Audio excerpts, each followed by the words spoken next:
Good morning, investors. It is Wednesday, February 18th, 2026. If you're holding oil futures or broad energy ETFs this morning, you are feeling the ground shift beneath you.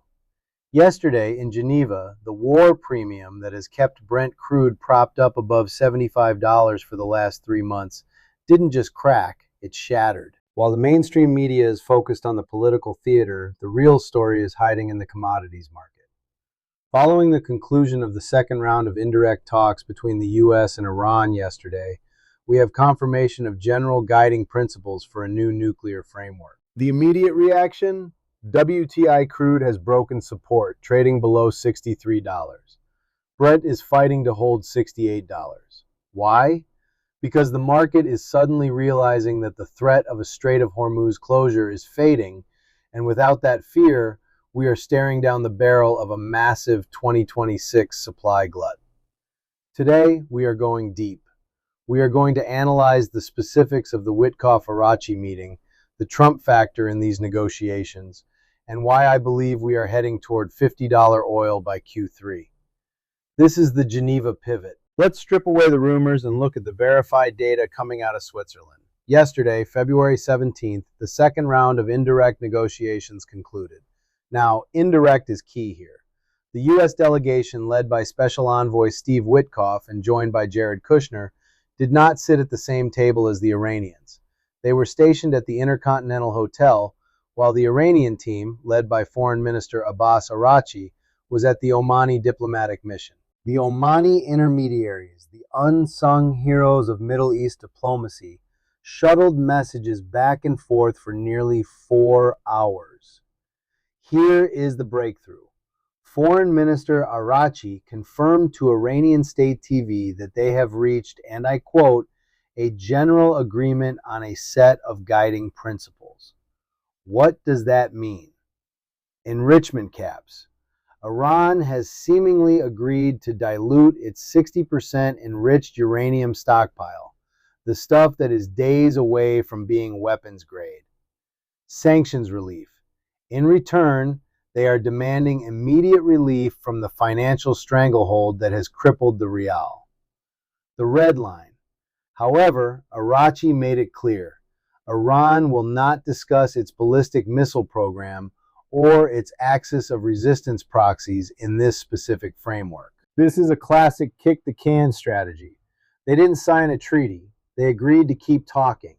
But for a market priced for imminent war, talking is a bearish signal for oil and a bullish signal for stability. Now you have to ask, why now? We are in the second year of the Trump administration. The rhetoric has been maximum pressure. We've seen U.S. carrier strike groups parked in the Arabian Sea. We've seen Israel pushing for strikes on Karg Island. President Trump, speaking from Air Force One on Monday, gave us the tell. He said, I think they want to make a deal. I don't think they want the consequences of not making a deal. This is the transactional foreign policy we expected. Trump wants a better deal than the 2015 JCPOA to tout as a victory. Iran, on the other hand, is facing internal collapse. Their economy cannot survive another year of these sanctions. But look at the leverage play.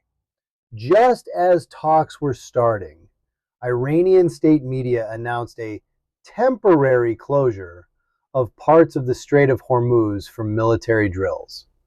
The media interpretation, oh no, they are blocking the oil.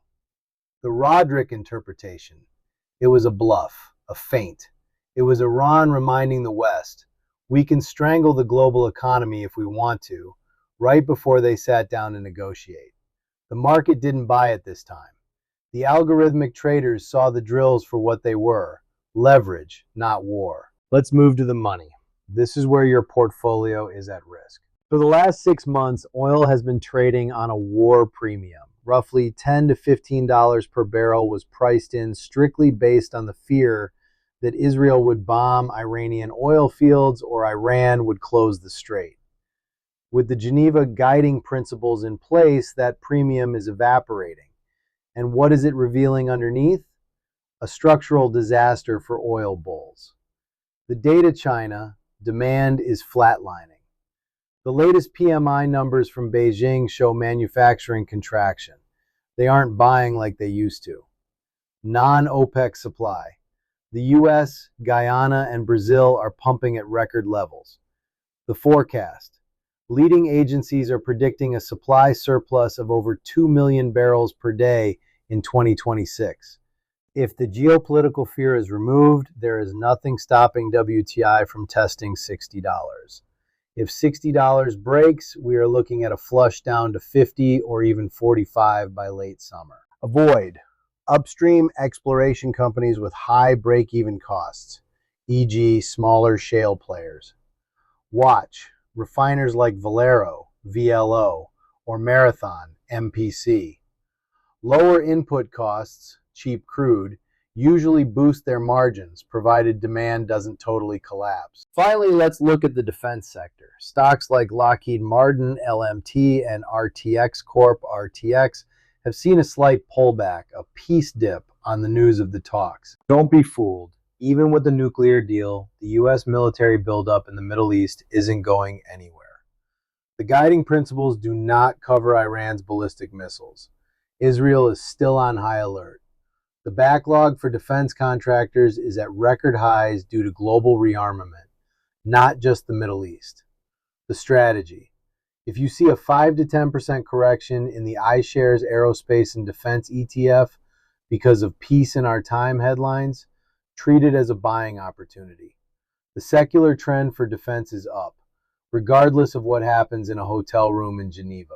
We are watching the $60 level on WTI like a hawk. If that breaks, the entire inflation narrative for 2026 changes. I'll be back tomorrow with a breakdown of the Fed meeting minutes because if oil crashes, the Fed's inflation fight gets a whole lot easier. If you want to stay ahead of the herd, smash that like button. Share this video with anyone holding energy stocks. They need to see this. And subscribe to the channel for the most data-driven geopolitical analysis on YouTube. I'm James Rodrik. Stay liquid, stay sharp.